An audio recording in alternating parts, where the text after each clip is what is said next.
का जो ये खेल चल रहा है, इसकी जड़ से अब तक की जो आपकी शोध है, रिसर्च है, उसको भी समक्ष रखिए जनता के, और जनता को इस बात से भी आप अवगत करवाइए कि ईवीएम की लड़ाई लड़ना क्यों ज़रूरी है। देखिए, भारत में वीवीपैट आया था 2012 के अंदर, और उसकी वजह क्या रही? 2011 तक जो ईवीएम होता था भारत में, उसमें केवल बैलेट यूनिट होती थी और काउंटिंग यूनिट होती थी, वीवीपैट नहीं होता था। लेकिन 2011 में सुप्रीम कोर्ट में ये जब पिटीशन आई और वहाँ ये साबित हुआ कि वीवीपैट ईवीएम में, इलेक्ट्रॉनिक वोटों में हेराफेरी हो सकती है, तो सुप्रीम कोर्ट ने ऑर्डर दिया था चुनाव आयोग को कि या तो आप बैलेट पेपर पर लौट आइए या फिर आप एग्जिस्टिंग ईवीएम को ज़्यादा वेरीफाइएबल बनाइए। तो इलेक्शन कमीशन ने उसके 1 वर्ष बाद में ये वीवीपैट जोड़ा था। तो भारत में जो वीवीपैट आया ये 2012 से आया है। वीवीपैट जब इलेक्शन कमीशन ने पेश किया था तो उनका कहना यह था कि अब ये ईवीएम ज़्यादा वेरीफाइएबल है, क्योंकि अब इसमें सिर्फ इलेक्ट्रॉनिक वोट नहीं है, इसमें कागज का वोट भी है। क्योंकि वोटर अब जब वोट करता है तो वोट करने के बाद में वो वीवीपैट में उस सिंबल की छपी हुई पर्ची देखेगा। तो काउंटिंग यूनिट में इलेक्ट्रॉनिक वोट रजिस्टर्ड होगा, साथ ही कागज का वोट भी छपेगा और वो वीवीपैट के बॉक्स के अंदर कट के गिर जाता है। तो इस वजह से अब इलेक्ट्रॉनिक वोटिंग मशीन में केवल इलेक्ट्रॉनिक वोट नहीं है, कागज का वोट भी है।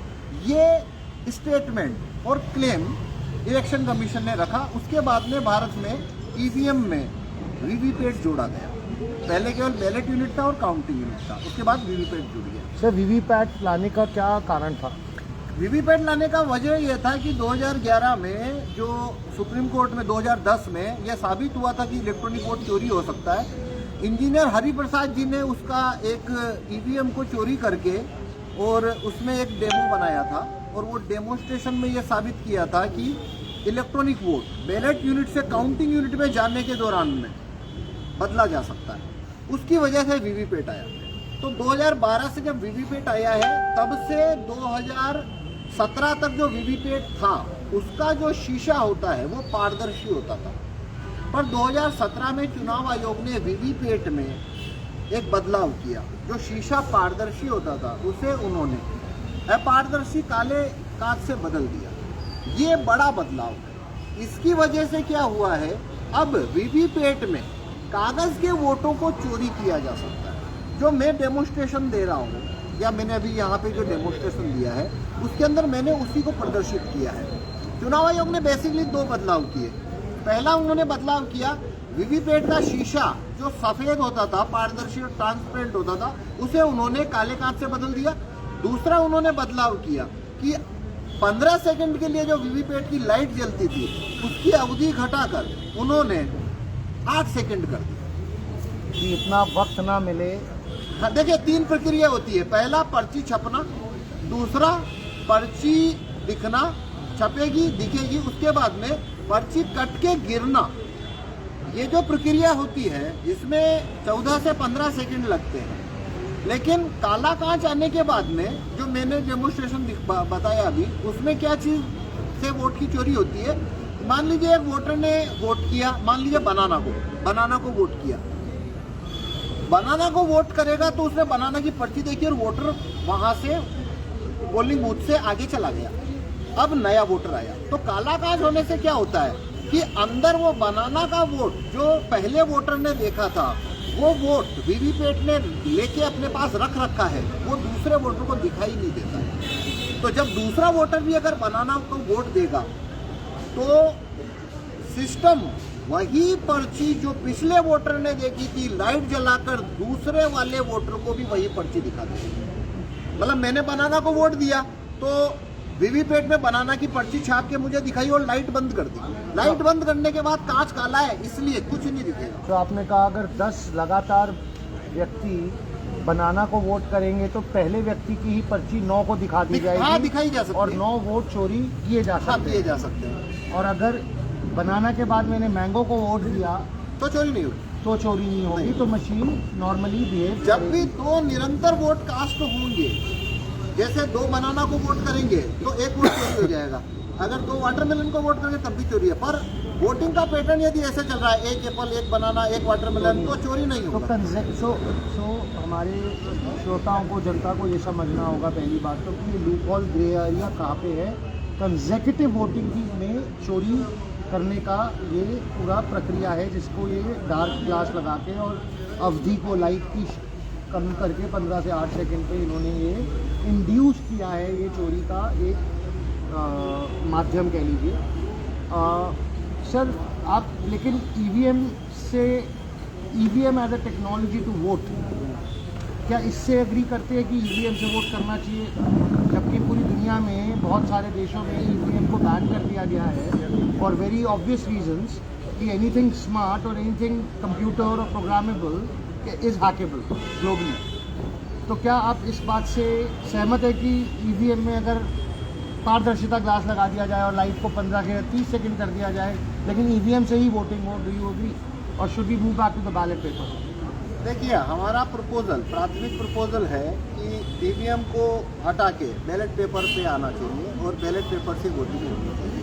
लेकिन इसके साथ में हम ये प्रपोजल को भी आगे बढ़ा रहे हैं कि वोटर को दोनों ऑप्शन दीजिए, पोलिंग बूथ में दोनों चीज़ें रखिए, ईवीएम तो है, साथ में बैलेट पेपर भी रखा जाए। सर अगर 10% लोगों ने बैलेट पेपर से वोटिंग करी, 90 ने नहीं करी, 90 में तो लेकिन अभी भी room of hacking, room of cheating, room of programming, stealing exist करता है। तो कहीं ना कहीं तो जो हमारा बिग पिक्चर या बिग हमारा विजन है कि इसमें ऑनेस्टी हो, वो फिर से तो इन दैट केस ये हर बाद में वो 10% वोटर और कार्यकर्ताओं पे है कि वो बाकी को ईवीएम के लूप होल्स के बारे में कन्विंस करें या उन्हें डेमोस्ट्रेट करें, जैसे हम कर रहे हैं आज। जैसे हमने ये डेमोस्ट्रेशन करके भारत के अंदर ईवीएम के जो धुर समर्थक थे, ऐसे हजारों लोगों का जो माइंड है उसके अंदर बदलाव किया। किस वजह से? जब उन्होंने आंखों से देखा कि इसमें जो हम देख रहे हैं,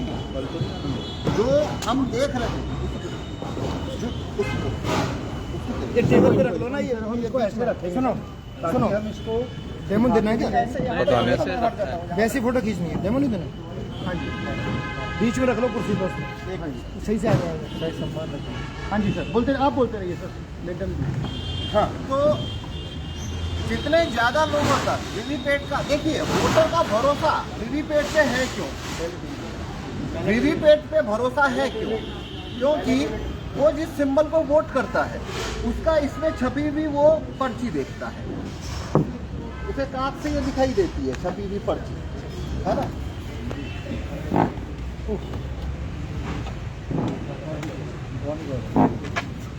हाँ, इतना ही है। ये प्रिंटिंग मशीन है, ये प्रिंटिंग मशीन है जिसमें से होता है जब आप देते हैं, और ये इल्यूमिनेशन है, ये डार्क ग्लास है हमारा। ये पारदर्शिता होती है, वैसे डार्क ग्लास करते हैं। ये देखिए, ये पहले वाला ग्लास है ये, और ये अभी वाला। सो ऑब्वियसली कुछ छुपाने के लिए ही ऐसी चीजें करी जाती 15 लाख मशीनों के ग्लास बदलना मतलब है कि बड़ा अभियान है ना। तो इसे 15 लाख मशीनों को अगर का ग्लास बदला गया तो डाउट होता है। देखो, हम ये क्लेम नहीं कर सकते वोटों की चोरी हो रही है, लेकिन चोरी करने का ये तरीका है कि अगर ऐसे चोरी होगी अगर, तो वो पकड़ा नहीं जा सकेगा। हाँ, क्योंकि मैं ये आपको खोल के दिखा देता हूँ, लेकिन चुनाव आयोग तो वो नहीं दिखाता। सर देखिए, आज जो एक और पैरेलल में मुद्दा हमने अटेंड किया है यहाँ प्रेस क्लब ऑफ इंडिया में, वो था इलेक्टोरल बॉन्ड का। उसमें भी चोरी का ही पूरा निकल के आया कि उन्होंने चोरी करने के लिए इलेक्टोरल बॉन्ड सिस्टम खड़ा किया। So wherever there is a grey area, there has to be a reason for that grey area, and the main reason for grey area in today's world is stealing the trust of the people. We all know it, हमें पता है ये कि हर जगह इंसान के विश्वासघात के लिए ही ये रास्ते ढूंढे जाते हैं। तो ऑब्वियसली कोई भी समझदार व्यक्ति जब इस प्रक्रिया को देखेगा कि 15 लाख मशीनों के शीशों को बदला गया है, तो शक तो पैदा होगा ही होगा। देखिए, अब मैं आपको बताता हूँ ये कांच का किस तरीके से इसमें कांच की वजह से बदलाव आता है। देखिए, ये एक वोट की पर्ची हमने रखी हुई है, पर आप इसको बंद करिए। तो आपको कुछ दिख रहा है क्या वोटर को? कुछ नहीं दिख रहा है ना। अब देखिएगा, मैं इसको हटा लेता हूँ कांच, ये मैंने पुराना वीवीपैट कर दिया है। अब देखिए आपको कांच निकाल दिया गया है। अब देखिए अंदर आपको कागज मिलता है। अंदर क्या है और लाइट जलेगी तो हाँ, तो है ना, तो यहाँ पे हो क्या रहा है, ये कांच जो है ना, इसका सारा खेल है कि अब देखिए आपको साफ दिखेगा, ये देखिए दिख रहा है ना। अब बताइए, अब दिख रहा है आपको? और हैवी रिफ्लेक्टिव ग्लास, हाँ, it's not even a see through kind of a glass. अब देखिए, अब नहीं दिख रहा है ना, अब दिख रहा है। उसकी आंखें कमजोर होगी हाँ, और बत्ती अंदर जलेगी भी हाँ। तो भी शायद वो क्लियरली नहीं देख पाएगा कि क्या है अंदर। तो बस ये सारा खेल है बस। और इसी दौरान पे वोट, कागज के वोटों की चोरी की जाती है। और एक बार कागज के वोट की चोरी हो गई तो इलेक्ट्रॉनिक वोट के साथ कागज के वोट की मैचिंग हो जाएगी और वो चोरी पकड़ी नहीं जा सकेगी। तो पहला सोल्यूशन ईवीएम को हटाया जाए। दूसरा सोल्यूशन है मध्य मार्ग जो हम प्रपोज करते हैं मुख्य रूप से, कि जिनको ईवीएम रखना है ठीक है, तो आप पोलिंग बूथ में ये भी ईवीएम भी रखिए, बैलेट पेपर भी रखिए। ईवीएम के अंदर बदलाव को कोई करने हो तो एक तो कांच है, उसको आप वाइट करिए, पहली बात। दूसरा, जो वोटिंग के दौरान हर समय बल्ब रोशनी चालू रहनी चाहिए हर समय, और लाइट चालू रहेगी तो वोटर जो है वो पर्ची कट के गिरते हुए देखेगा, पूरा प्रोसेस देखेगा। पर देखिए ये बात है 6 महीने पहले की, जब हम ये मांग कर रहे थे। उसका रीजन है, ये बदलाव करने के लिए वीवीपैट को रीडिजाइन करना पड़ेगा, जबकि लोकसभा चुनाव सामने है तो चुनाव तो निकल जाएंगे। इसलिए हम वीवीपैट को रीडिजाइन करने वाले प्रपोजल को अभी हम सपोर्ट नहीं कर रहे हैं। हम ऐसे किसी भी प्रपोजल को सपोर्ट नहीं कर रहे हैं जिसमें वीवीपैट को रीडिजाइन करना पड़ रहा है, क्योंकि रीडिजाइन जो है वो लोकसभा इलेक्शन को निकाल देगा। सॉल्यूशन वही होना चाहिए जिसमें वीवीपैट को रीडिजाइन नहीं करना पड़े और उसे तुरंत इम्प्लीमेंट किया जा सके। जैसे अभी कांग्रेस का प्रपोजल ये है कि पर्ची को हाथ में दिया जाए, पर पर्ची को हाथ में देने वाली बात वापस से प्रॉब्लम क्या है कि वो लोकसभा चुनाव से पहले इम्प्लीमेंट नहीं होता। तो हमारा उद्देश्य वही है कि लोकसभा चुनाव से पहले जो सॉल्यूशन इम्प्लीमेंट हो उसके ऊपर हमें ध्यान देना चाहिए। एडवोकेट भानु प्रताप जी भी ईवीएम के मुद्दे पे बहुत बड़ी लड़ाई लड़ रहे हैं। हाँ, तो हम साथ ही हैं सर। हाँ, वहाँ 26 जनवरी को डेमो जो किया था वो हमने साथ ही किया था। हाँ, भानु प्रताप जी के साथ।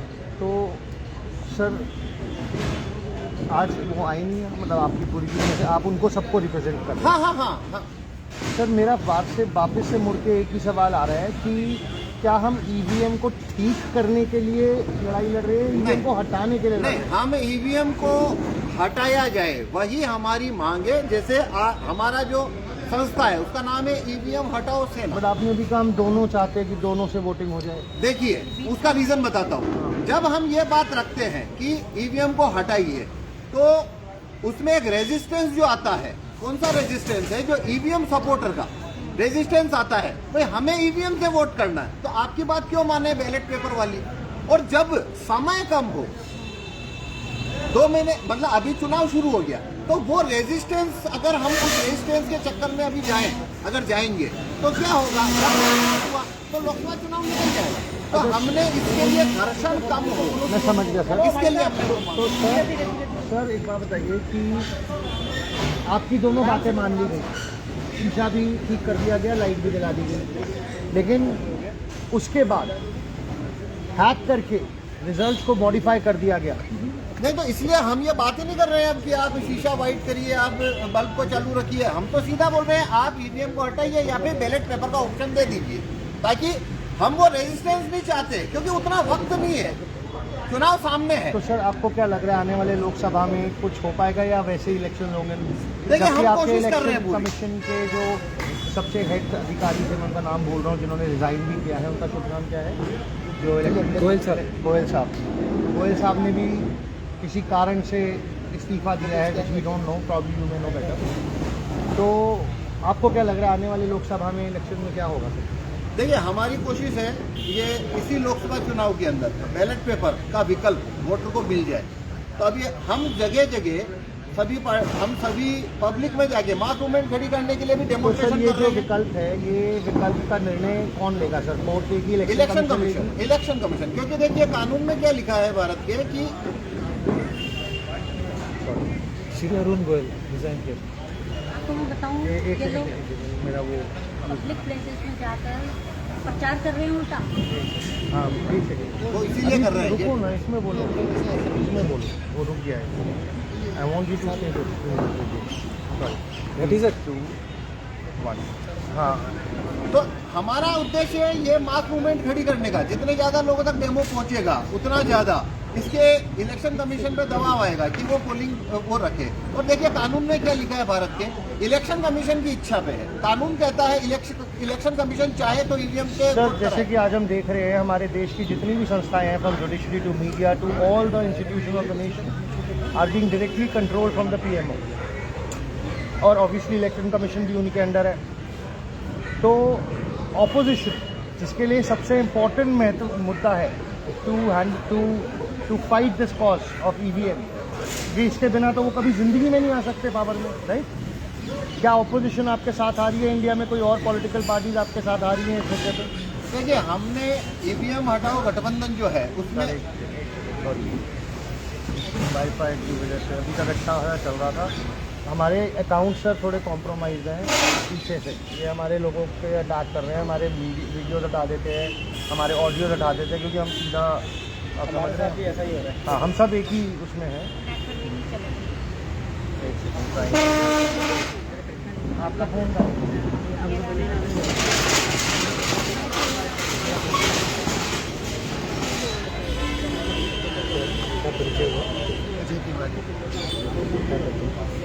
मेरा बेसिकली गांधीनगर और मैं नॉर्थ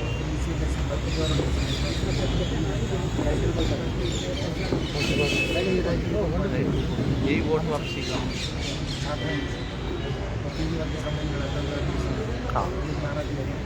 देखिए आज 142 पार्टियों का हमारा गठबंधन है। ये ईवीएम हटाओ गठबंधन, इसमें एक भारत गठबंधन है जिसमें 100 पार्टियां हैं और 43 पार्टियां दूसरी। 143 रजिस्टर्ड पार्टियां हैं। हम सब ने मिलके ये इलेक्शन कमीशन को लेटर भेजे हैं, सभी ने अपनी अपनी तरफ से। तो 143 पार्टियां अभी इस मुद्दे पे साथ आ चुकी है। आज जो हमारा 143 ओके, हाँ, और वहाँ पे सूची वगैरह भी हमने रखी है। सर इनमें से सबसे बड़ी पार्टी कौन है स्ट्रेंथ वाइज? अगर हम देखिए हम सभी रजिस्टर्ड पार्टियां हैं, रिकॉग्नाइज पार्टियां नहीं है। मतलब हम रजिस्टर्ड पार्टियां, unrecognise registered. But none of the main stream national level party, nobody is supporting. उस लेवल की कोई पार्टी साथ नहीं आ रही है। दैट मीन्स वो भी कहीं ना कहीं पार्ट टू द गेम है। देखिए वैसा नहीं बोल सकते हम कि वो ऐसा है, लेकिन हमने अपनी तरफ से सभी राष्ट्रीय पार्टियों को भी हमने ये डेमोन्स्ट्रेशन दिया और उनसे कहा कि भाई आप ये मुद्दे को उन्होंने क्योंकि उठाया सर भी देखिए, है। हमने कितनी बार सुना है कि बहुत सारी पार्टीज ने ये बहुत पास्ट में भी बोला है कि ईवीएम की वजह से हार रहे हैं ये वो। आज जब सबसे बड़ी जरूरत है इस मुद्दे पे खड़े होने की और बात करने की, ये पार्टी सब गायब हो गई, चुप होकर भाग गई। हाँ देखिए जो नेशनल पार्टीज है, कांग्रेस वगैरह जैसी बड़ी पार्टियां हैं, उन्हें इलेक्शन कमीशन को ये प्रपोजल उन्हें बताना रखना चाहिए था। कांग्रेस जैसी बड़ी पार्टियां यदि इस प्रपोजल को इलेक्शन कमीशन के सामने रखें कि भाई ये पोलिंग बूथ में आप बैलेट पेपर भी रखिए, तो ये बात आगे बढ़ती है। लेकिन कांग्रेस ने क्या किया है कि वो उन्होंने इंडिया गठबंधन जो है उसके नाम से, उसके लेटर पैड से लेटर भेजा था, पर इंडिया गठबंधन अलायंस वगैरह को इलेक्शन कमीशन कोई मान्यता नहीं देता। सर आपने अप्रोच किया है? हाँ हमने किया है, बट नो रिस्पॉन्स। हाँ लेकिन सो दैट मीन उनके लिए है ही नहीं मुद्दा इतना बड़ा। इधर या तो वो क्लचेस में हैं सरकार के, फंसे हुए हैं कहीं, उनकी फाइलें फंसी हुई हैं, या इंटीग्रेटेड हाँ there may be reason either of the two. हाँ या तो वो पूरी तरह वैसे ही शामिल है पीछे से, हैंड इन ग्लव, या वो डरे हुए हैं कि हमारी फाइलें ना खुल जाएं इसलिए चुप है। हाँ मतलब वो अंदाज लगाने वाली बात है और कुछ भी मतलब वजह कुछ भी हो सकती है। लेकिन हाँ इतना जरूर है, इस समय चुनाव से पहले जो असली मुद्दा है पूरा चुनाव का, वो होना था ईवीएम हटाओ। जितनी भी जो भी पार्टियां हैं, रिकॉग्नाइज पार्टियां, बड़ी पार्टियां, कांग्रेस सपा बसपा, ये जितनी पार्टियां हैं वो चुनाव में जा रहे हैं और वीवीपैट में वोटों की में इतना बड़ा लूप होल है। तो बाकी सब तो मुद्दा ही नहीं हो सकते ना। इस समय तो मुद्दा ही एक होना चाहिए था, और वो पार्टियां, उन सभी पार्टियों को इलेक्शन कमीशन को पत्र लिखना चाहिए था क्लियर कट, और वरना वो पार्टियों के पास इतनी स्ट्रेंथ है कि वो मास मूवमेंट खड़ा कर सकते हैं। बिल्कुल खड़ा 2 कर- हफ्ते में वो इतना मास मूवमेंट खड़ा कर सकते हैं कि इलेक्शन कमीशन को बैलेट पेपर रखना पड़ेगा। सर आपने अभी बोला कि इलेक्शन कमीशन को ये करना चाहिए, ये करना चाहिए। हम पब्लिक प्लेसेस में हम लोग देख रहे हैं, मैं कई बार कई जगह पे देखा, अलग अलग जगह पे इलेक्शन कमीशन इतना मतलब ईवीएम को लेके इतने महीनों से इतने बड़े लेवल पर प्रोटेस्ट चल रहे हैं, विरोध प्रदर्शन चल रहे हैं, और इतने विरोध के बावजूद भी इलेक्शन कमीशन उल्टा पब्लिक प्लेसेस में पब्लिक के बीच में ईवीएम का प्रचार करवा रहे हैं। डेमोन्स्ट्रेशंस दे रहे हैं जहाँ पे हमारी जनता के पैसे से जनता के स्कूल के गवर्नमेंट स्कूल के टीचर्स को बिठाकर जगह जगह डेमोन्स्ट्रेशन में लगा दिया है। और जब हमने लाइव जाके उनसे कुछ सवाल जवाब किए तो हमें जवाब मिलता है जी हम तो बस अपनी नौकरी कर रहे हैं। मतलब आज ये देखिए इतने बुरे हालात हैं हमारे देश की जनता के कि वो बिना दिमाग लगाए कि वो क्या कर्म किस लिए कर रहे हैं, सिर्फ अपनी नौकरी बचाने के लिए वो कोई भी अंधाधुंध एजेंडा सरकार के चलवा रहे हैं क्योंकि वो उनके नौकरी में है। लेकिन वेरी आपके सैड लिए- state of affairs in the nation today. आपके लिए लेकिन एक खुशखबरी ये है कि वो पब्लिक प्लेस में जहाँ जहाँ जाकर जितना भी प्रचार कर रहे हैं ईवीएम का, इसकी खूबियाँ बता रहे हैं, देखो इसमें कुछ गड़बड़ नहीं होती है, देखो आप इसको चला के देखो, तो जनता उतना ही मुँह तोड़ उनको जवाब भी दे रही है। और कि अगर हमने इतनी ही ये कामयाब है तो इतनी सफाइयों की देखते कर रहे इतनी एक लाइव वीडियो भी बनाई थी पब्लिक सपोर्ट में आ रही है। जहाँ जहाँ टीचर्स ये कर रहे थे वहाँ हमारी स्वीटी जी साक्षात थी और इन्होंने जब डायरेक्टली क्वेश्चन किए तो जनता भी उन पर चढ़ गई कि भैया क्या होगा इस मशीन से जब आएगा मोदी, क्योंकि ये सब हैकेबल है, सब प्रोग्रामेबल है, सारा ये षड्यंत्र है। देखिए ये डेमोन्स्ट्रेशन आने के बाद में जो स्टॉर्म खड़ा हुआ पिछले 3 महीने से, क्योंकि 6 जनवरी को ये डेमो दिया था जंतर मंतर पे हमने, वो डेमो के बाद में ये बात एकदम साफ निकल के आ गई कि भाई इसमें तो कागज के वोट का भी भरोसा नहीं हो रहा है। तो उसके बाद से चुनाव आयोग ने ये इनिशिएटिव लिया कि वो वोटर का भरोसा ना ही जाए, इसके लिए उन्होंने अपने डेमोन्स्ट्रेशन की मशीनें उतारी। सर, लेकिन सर, उनकी जो मशीन है, मशीन का वो डेमो दे रहे हैं, उसका शीशा भी काला है। जी जी। तो बात तो वही है कि शीशा काला है तो हम दिल भी काला है। जब शीशा काला है अगर तो वोट उसमें क्या किसको जाएगा वो तो हम डिसाइड जैसे कर रहे हैं वैसे चुनाव आयोग। सर दुनिया का सबसे विकसित देश जो है जिनकी तरफ हमें ले जाया जा रहा है कि आप भी विकसित बनो, विकास कर करके विकसित बनो, उन देशों में ये बैंड है। हमारे देश की जो एक समझदार देश माना जाता था, उस देश की 140 करोड़ की जनता में से let's say 60 crore voters, 60 crore voter इस षड्यंत्र को नहीं समझ पा रहे। इसके पीछे का रीजन बताइए सर। देखिए मैं आपको इसका सिंपल रीजन यही बताऊंगा कि भाई वोटर जो है उसका पर्सपेक्टिव जो है उसके अंदर कहाँ पे झोल या खोट है, कहाँ पे उसे धोखा हो रहा है, वो जब तक उसे नहीं दिखाएंगे तब तक वो भरोसा नहीं करेगा। उसका पर्सपेक्टिव है मैंने जिस सिंबल को वोट दिया एप्पल को और मैंने वीवीपैट में एप्पल की पर्ची देखी, बस ये उसका पर्सपेक्टिव। ये डेमोन्स्ट्रेशन उसे ये दिखाता है कि तुमने एप्पल को वोट दिया कि हाँ तुमने क्या पर्ची देखी कि एप्पल की, और ये अंदर से निकल गया बनाना। मैं आपको तो ये जितने ज्यादा लोगों तक ये इंफॉर्मेशन जाएगी कि कागज का वोट भी चोरी हो सकता है कांच को बदलने के बाद, तो तभी बात आगे बढ़ेगी। उनका जो जैसे मैंने बताया पब्लिक प्लेसेस में जो जिस तरह से जाकर वो प्रचार कर रहे हैं, तो उनको उन्होंने मेरे को भी बोला कि आप ट्राई कीजिए। तो मैं थोड़ा सा बताना चाहूँगी उनकी स्टाइल में, जैसे उन्होंने बोला उन्होंने इसी तरह से जो है पेटी थी यहाँ पे वही ब्लैक शीशा लगा रखा था उन्होंने, तो बोला यहाँ से जैसे बटन दबाया, बोला देखो इधर से पर्ची गिरी है। अब वो यहाँ से पर्ची गिर रही है ये दिखाई दे रहा है ब्लैक शीशे में से, पर्ची गिर रही है दिख रहा है, लेकिन वो पर्ची किसकी गिरी, मैंने जिसको वोट दिया उसको वोट गया कि नहीं वो नहीं दिख रहा उसमें। तो मैंने उसको बोला, मैंने कहा वोट किसको गया, मेरा उसमें बल्ब जला था, उसमें बल्ब जला था या नहीं जला था? वो 1 मिनट के लिए जलता है बंद हो जाता है, ठीक है। तो बल्ब जलने के बाद भी आपको नहीं दिखा? नहीं ये दिखा कि पर्ची गिरी है, लेकिन वोट मैंने जिसको डाला उसको गया कि नहीं वो नहीं पता। कि इधर देखो वो खोल के दिखाया, बोला देखो यहाँ से खोल के, मैंने कहा भाई खोल के दिखाओ, मैंने अभी बटन दबाया है, आप मुझे यहाँ खोल के दिखाओ कि मेरा वोट गया है कि नहीं। तो बोला वो तो तब होगा जब आप विरोध करोगे तो इलेक्शन कमीशन आपकी उस पर विरोध पे जो है एक्शन लेते हुए आपको दिखाएगी। भैया तब तक तो वोट तो गया।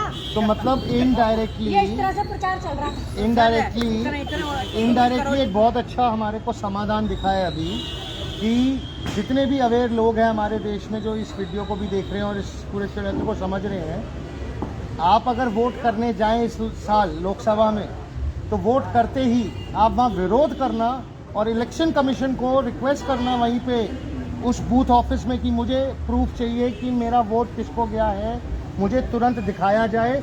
और अगर वो मना करते हैं तो हमारे पास उस वीडियो का भी प्रूफ है जिस वीडियो में सरकार के कर्मचारी ने प्रचार करते वक्त बोला था कि आप वीडियो का अगर मांगेंगे सबूत तो आपको दिखाया जाएगा।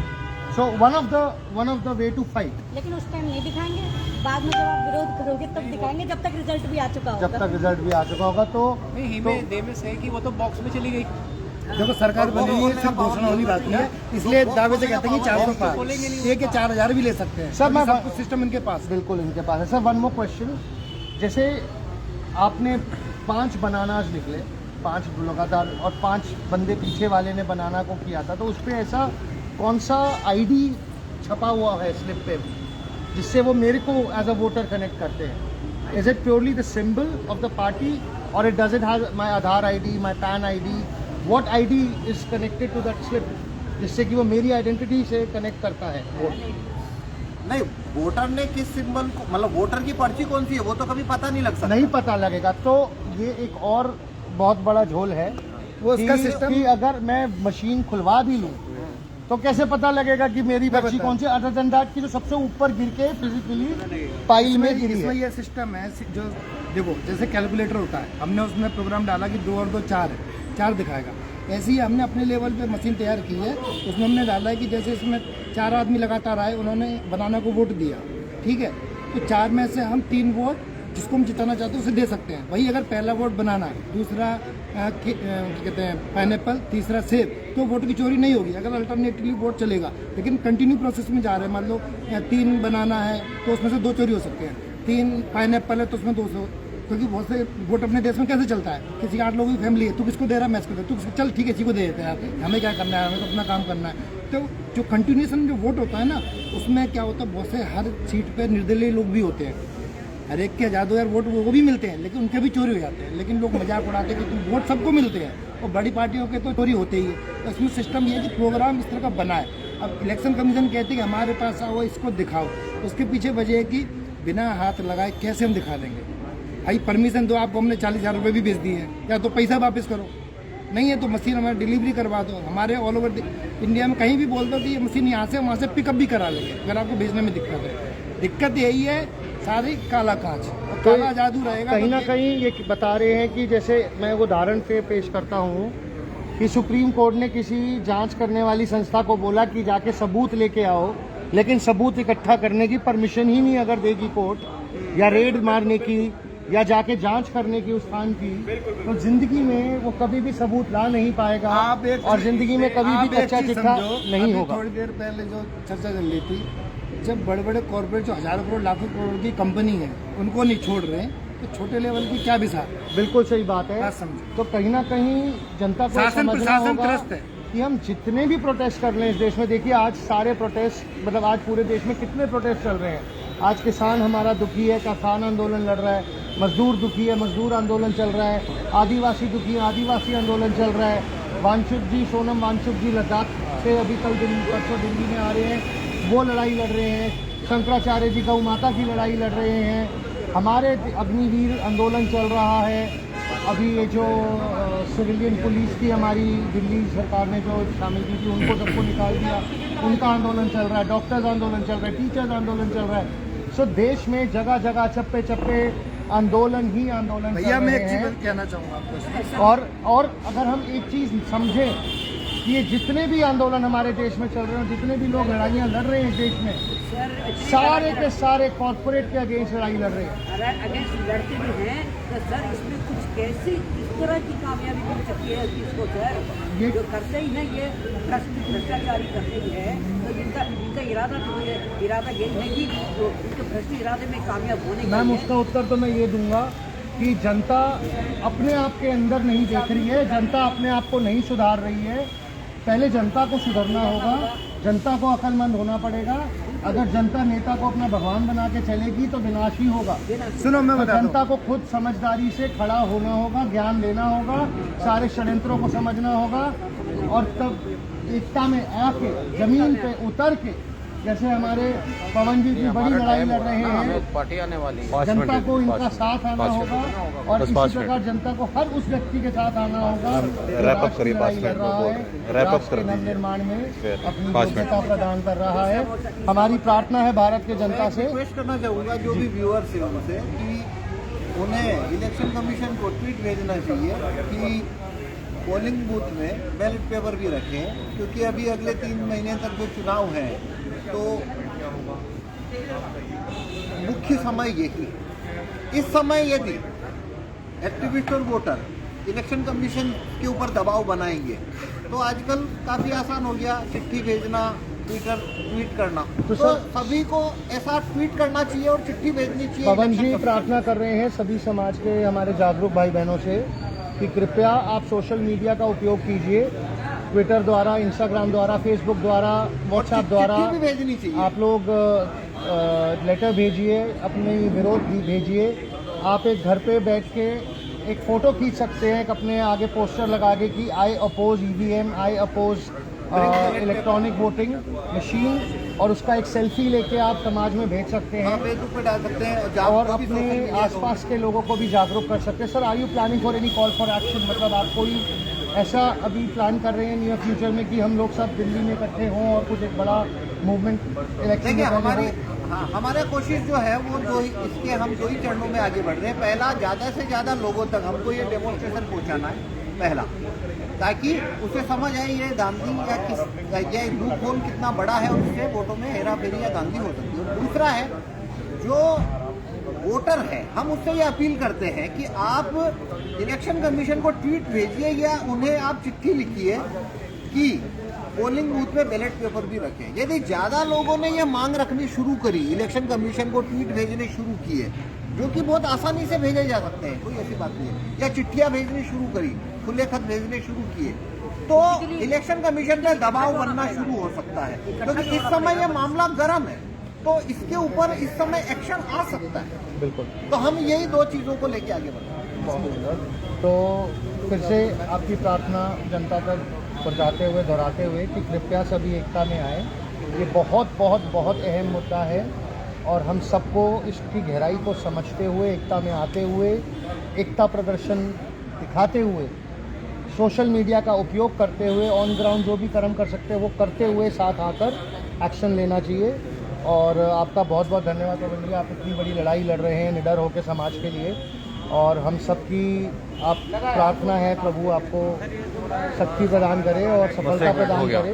देखिए, सभी लोग कर रहे हैं, मैं भी नहीं, सभी के लिए कह रहा हूँ मैं, आपके माध्यम से सभी को मैसेज पहुँचा रहा हूँ। बस एक छोटी सी बात है कि ईवीएम मशीन के साथ साथ कम से कम एक बैलेट बॉक्स डाल दें। जो लोग बैलेट बॉक्स में चिट्ठी डालना चाहते हैं, वोट डालना चाहते हैं, उन्होंने उसमें बोला डालते हैं। कि आइदर और